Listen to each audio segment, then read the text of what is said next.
It's Nolan. Now, before we get started, make sure y'all hitting that like button. Make sure y'all sharing it on your respective platforms. Let somebody know what we're doing today. Now, let's get into the show.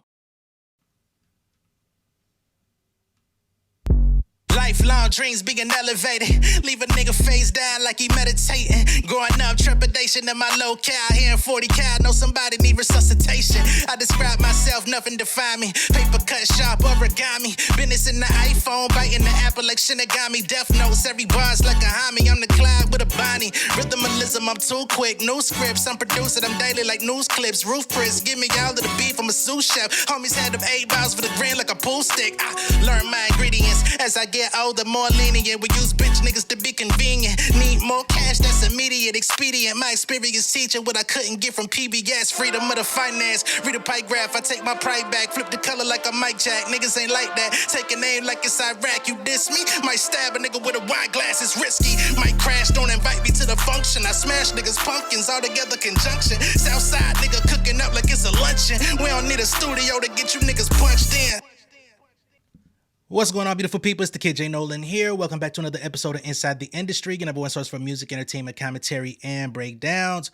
Hope everybody is doing well out there on this Saturday afternoon, or evening, I should say. In this video, we're going to be talking about Kendrick Lamar and continuing the historic run that he's been on all year.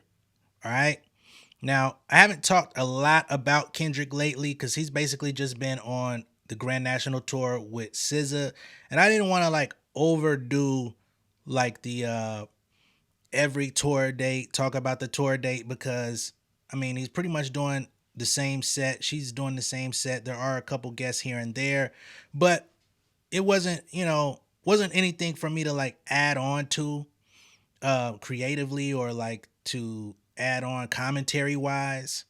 So I haven't really been keeping up with the tour on a every stop basis, but I have seen some information that's come out as to Kendrick continuing to break records on the charts and as the tour proceeds, which I find to be amazing because he's really just doing his thing. You know what I'm saying? He's not out here like heavily promoting. I mean, he's got the Gatorade commercial, he's got the Chanel deal or whatever, but it's not like he's not in our face with nothing. He's not asking us for shit. He ain't telling us to go buy nothing. He ain't, you know what I'm saying? Like, to think that he's smashing all these records without even like saying anything outside of the booth or on stage, it's unprecedented, man. It's fucking amazing. I ain't gonna lie to y'all.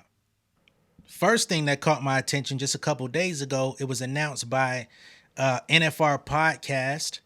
They say Kendrick Lamar surpasses Kendrick Lamar for longest running #1 song ever on the R&B hip hop song charts. Luther is still going strong on the hip hop and R&B chart. Okay, the previous song that had broken the record was Not Like Us, which was on there for 22 weeks, and that's a fucking feat within itself, because Not Like Us, if you look at the cultural impact, you look at how popular this song was, you look at how much it was utilized across multiple platforms, you look at how much energy went into that song, even looking at how much it's been brought up in Drake's lawsuit and stuff like that. We're talking about one of the biggest songs hip hop has ever seen, diss record or not. And that was on the R&B hip hop charts at #1 for 22 weeks. Luther, which for the most part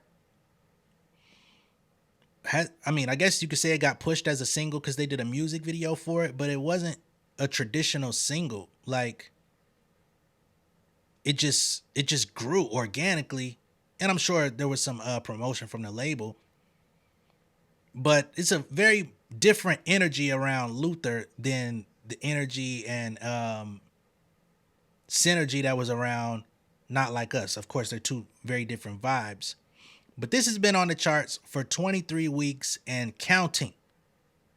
Okay, so At this point, Kendrick is now battling it out with himself for records. You know what I mean? Which again is kind of crazy because we've never really seen this before. Like he is the new champ. He is the champ. He's got the belt. He's got the crown. It just is what it is, man. Luther's been on the top of the Hot 100 for 13 weeks, but now Not Like Us has been removed from the Hot 100 due to a technicality. All right, so it stayed on the chart for 53 consecutive weeks. Okay, Kendrick Lamar's Not Like Us officially exit the Hot 100 about a week ago. Its run as the longest charting rap song in history has ended. So again, this is a song that came out as a diss record. This is a song that just immediately had gasoline draws and all propane, coal, everything around it immediately. It's been hotter than fish grease. And I believe if they didn't have the technical thing, like after a full year where you have to stay in the top 25, I think this song would have stayed on the fucking charts for another 10, 15 weeks maybe. You know what I'm saying? I don't know when they implemented this, if it's not in the charts after a year, in the top 25, it has to automatically come down. I think that's crazy, especially when you're still ranking. Like I could see if the song completely fell off and was no longer earning rank, but if you're still in the top 50, if you're still in the top 75, like why would you move my shit out for some other shit that didn't actually earn it? That means that the song is still performing at the same level and it's no longer going to be tabulated because it's been out for a year. I think that's dumb. I don't know who they enacted that rule for, because typically rules like that come for, you know, a specific artist who's kind of occupied too much space for too long. I wonder who that was about. Or else this song would still be going.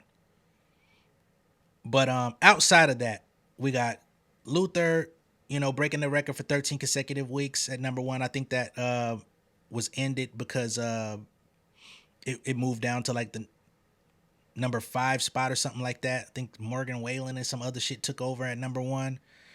I'm sure Luther will probably rise back again at some point this summer. Maybe. We'll see. But this is very interesting to see how that song organically was beaten up on the industry, you know. Even outside of just the charts, the tour that Kendrick and SZA have been on is also continuing to break records. I mean, it was one thing when they made $11 million in a night. That ain't even the benchmark no more. So over here on Hip Hop DX, they say a recent performance by Kendrick and SZA on their Grand National Tour in Seattle grossed $14.8 million, meaning Dot became the first rapper to ever break the $14 million mark for a single concert. It was the most attended gig on the tour so far, with almost 61,000 fans attending. Okay? They say Kendrick broke his own record with the feat after a performance at the AT&T Stadium in Dallas brought in a whopping $11.822 million in a single night. That was at the top of the tour. They say that concert meant Lamar became the highest grossing black man in history for a single live performance, which was previously owned by The Weeknd. So he shattered The Weeknd's record as it pertains to black men in music. Goes to 11.8, and now the record is 14.8. This is fucking crazy, man. They said the opening night of the Grand National Tour also saw Lamar first break the record for highest grossing rap concert in history. So not only is he breaking hip hop records, rap, he's breaking records as a black man in music in all genres. It's fucking amazing, man. According to touring data, the opening night, we talked about this stuff, grossed over 9.1 million from more than 47,000 fans at an average price of $192. And we still don't have, if I'm not mistaken, have they even released the official numbers for the nights out in LA? Because I haven't seen touring data update in a couple weeks. So that's interesting to me as well. Then right after smashing the feat out in Seattle with the $14.8 million in a night, he then goes to St. Louis and becomes the first rapper in history to sell out at America's Center in St. Louis. So they have a video here of the St. Louis crowd. What y'all talking about? Yeah! St. Louis, motherfucker. My niggas, this nigga hype as a motherfucker, ain't he? St. Louis, motherfucker. We in this, we deep as hell in this bitch. Now I don't know what the let me go see what the capacity is on America Center in St. Louis, because homie is homie was turned up. So according to this SZA fan page, excuse me, they say that the capacity was at 47,000, which is pretty much in line with some of the other dates of the tour in the 40s, in the upwards of 50s. I think the Seattle date might have been the biggest stadium that they were performing in, with the nearly 61,000 tickets sold. But either way it goes, it was sold out. This shit is massive, bro. Like, we are witnessing history in real time, and they're just continuing to smash it daily, as he was the first rapper of all time to have sold out America's Center in St. Louis. Now, getting out of all of the numbers talk, which is always fun to talk about with Kendrick, and, you know, just the massive outreach that he's been having this year, we're going to get into Samuel L. Jackson revealing that he didn't know the full meaning behind Kendrick Lamar's Super Bowl halftime performance when he agreed to do it, and says he only found out during dress rehearsals. Okay, so initially when he was brought on to be Uncle Sam in the Super Bowl performance, he wasn't initially given details as to what his importance would be or what the general meaning of the entire performance and like how it was going to connect with the crowd and the audience back home and have this this kind of racial, economic, social, political undertone to it. So here he's on the Mad Sad Bad podcast, and he reveals how it came together from his perspective. What did that feel like, though, feeling like you contributed to positive change? I don't know that, you know, I don't know that I did. I know that I did what I thought was right, and I took part in it, and that I used my voice and I used myself in a way, you know. You're still doing that, though, right? Because you did the thing with Kendrick. Oh, well, see, I didn't know that's what they were doing. Didn't you? Well, it was kind of... And another thing. It was kind of trippy because when we were rehearsing, you know, we just had our clothes on. Yeah. You know, and I was looking at the dancers, and they were doing that dance, doing the things and doing the stuff. And it wasn't until dress rehearsal that when I looked up on that stage and I go, oh shit, that's a flag. Yeah. And he was doing this.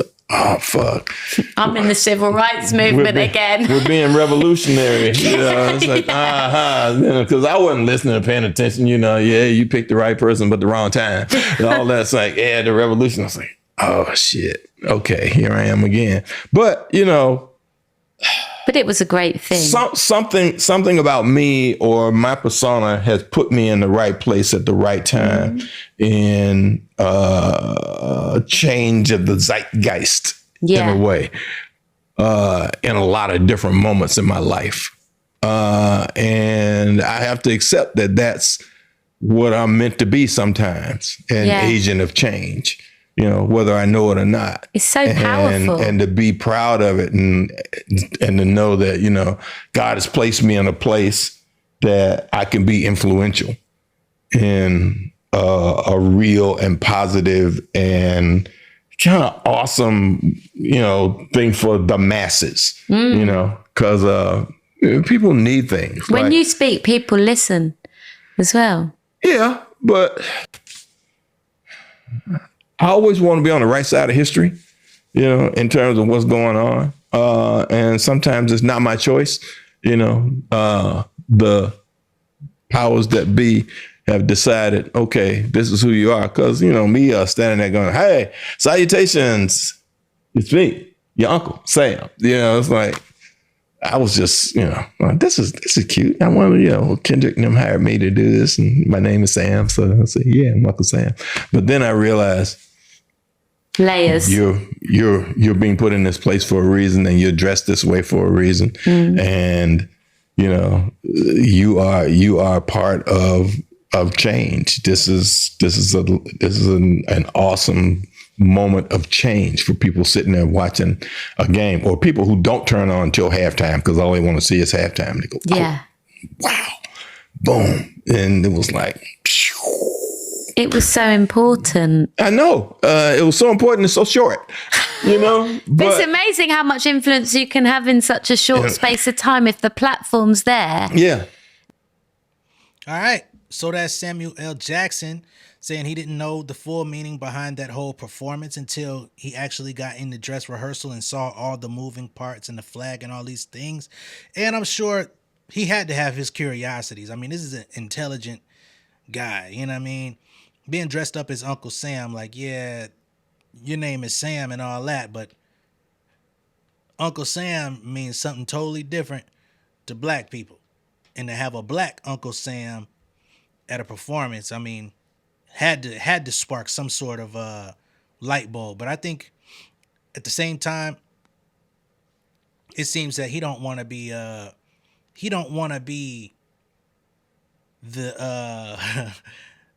the big black guy.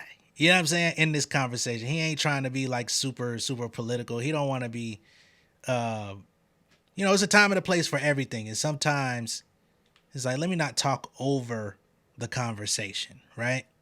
That's what I think we're getting here. Because I think he knew full on well, like maybe not all of everything that was supposed to be happening, but he had to have had an inkling of what he was representing on a larger scale rather than just dressing up as Uncle Sam like he was going to somebody's backyard, to do cosplay. But this is a cool story, man. Next up, we're going to get into Ray Vaughn. He recently had a conversation with Bootleg Kev, and he let it be known that he was literally, because, when Ray Vaughn said that Dot basically gave him the okay or whatever to go at Joey, I'm not sure where everybody stood on that bar. Like, was it real? Was it not? But he confirms that he was literally having conversations on the phone with Kendrick as that battle was happening, even running his diss records by Kendrick to get his feedback on, how should I go about doing this? Is this the right record? Should I go with something else? Should I make changes, et cetera, et cetera? So he's saying that Kendrick was actually, even though he wasn't present and even though he wasn't in the studio and giving him like, say this, say that, but he was in communication with him the whole time about, his approach and running the records by him. You were able to go to the Grand National Tour? Fire. Yeah, it was pretty great. Do you still get inspired when you see shit like that? Yeah, I go and I see like, you see Kendrick doing that and you're like, damn, I want to, this is a stadium. And it's rap. And you know these people. It's a stadium though. Like that's the craziest shit is they're like, wait a minute, I'm so close to this situation. It's gotta be like, I'm surreal. Like I'm within arm's reach of this shit. I can call him. It's possible. I can call him. Right.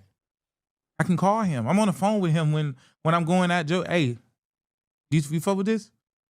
So you're getting feedback. Yeah, I always get feedback. Shit still don't come out just like it still got a protocol. Everything got to get it like. Was there anything that you that Kendrick, any notes Kendrick gave you about any of the records? Like, If anything, it's like take something out. Like, yeah, take that out. Like maybe it's a little too far. No, but just like ad-libs. Like take them ad-libs out. That's interesting. Yeah, it wasn't like, it's like, or if it's not, it just didn't come out. That's great. So there were records that you cut that he just didn't fuck with. You're like, all right, we got to do something else. Not just he didn't fuck with it. It's just like, okay, maybe that. Yeah. It's like before GoldenEye come out. It's like, these other records is like, we could do this. It's like, that's not a good angle. GoldenEye shit hard though. Yeah, GoldenEye's fire. Yeah. But I'm saying like, it's still the way we run TDE. It's still the same thing. Shit. You gotta go, like, you know what I'm saying, down the line. They're like, because you still speaking, when they post it, it's going on TDE page. Going on TD's YouTube. Yeah, so I'm saying, it's like, nigga, you speaking, and it's coming from our side. So make sure that you coming correct. We all got to make sure if that logo's there, everyone's got to feel good about it. I'm correct. 100%. What about Soul? Did Soul give you any pointers? Yeah, so, Soul is like, you can't really go too far because, like, you know what I'm saying, they boys. So it's like. Yeah, exactly. You know? And like a lot of people say he's the real boogeyman, which I agree with. So Ab-Soul's a fucking alien. Yeah. He's like a rap fucking savant. Like Rain Man, if you will. I'm fucking weak. Yeah. All right, so that's Ray Vaughn talking to Bootleg Kev about going back and forth with Joey Badass. And he said Kendrick was definitely giving him his opinion, excuse me, telling him to, hey, take certain ad-libs out, giving him, his ear and having conversations with him as all that was going on. He also talked about the proper protocol that you got to go through, even in a beef. Even when you going at it back and forth with another rapper and you're trying to put this stuff out via Top Dog, everything still has to be, checked out. It has to check the boxes. You're not just throwing this out there, you know what I'm saying, because you're representing the Top Dog brand, right? So we got to make sure, all right, we still have a certain brain trust of people to listen to it, give it the okay. Is this living up to the standard or is it not? And if it's not, we're going to have to go with something else, which sounds to me like Ray Vaughn had even more records in the chamber that could have come out, but they just didn't for whatever reason, whether it was the quality wasn't there, maybe something, Bootleg Kev asked about, maybe going too far. He said Kendrick didn't say nothing about going too far, but he also said that Ab-Soul, had some, I'll just say, hesitance on how far you could go in on his homie. But for the most part, I mean, when you listen to GoldenEye, you see the gloves was pretty much off at that point any fucking way. But that's encouraging, and I hope that Ray Vaughn can continue to get that ear, as in Kendrick's, moving forward, because he's got an album that he's gonna be dropping. The Good, the Bad, the Dollar Menu was just a mixtape. It was just a prequel type of project. That's not even the actual album from Ray Vaughn, although it plays out like one. So I'm looking forward to see, what he has in the tuck as well. And again, hopefully he can continue to get that ear from Dot to make sure that he's going in the right direction with his music, because this is definitely a moment for him as well, as in Ray Vaughn, to, see if he's going to be able to make that leap, right, into an artist that people follow consistently, an artist that we can see, take that step into the next stratosphere of his career, to where we can then, start putting him in these conversations and have these album breakdowns and, figure out his place as it pertains to the rest of the market and the competition, right? So that's going to be interesting to see. But let me know what y'all think of all this down below in the comments. Be sure to like and share this video. If this is your first time seeing me on YouTube, go ahead and subscribe to the channel, become an insider, and I will catch y'all on the next one. Y'all be good out there. Enjoy the rest of your weekend. Peace. King of my city and cul-de-sac. Coming out swinging like soldier rag. Leading my people like quarterback. Boy, I study this shit, I'm an almanac. Had to get up and grind. Knowledge is booming, I'm here to apply. Came with the chip and the dip, it just single the mind. We finna do more than survive. I need my check. Spinning the block for the Gouda, we hitting the jeweler to flood out the net. We don't do beef for computers, I'm straight out the sewer, we come when you rest. Niggas be looking perplexed, so keeping my foot on their neck.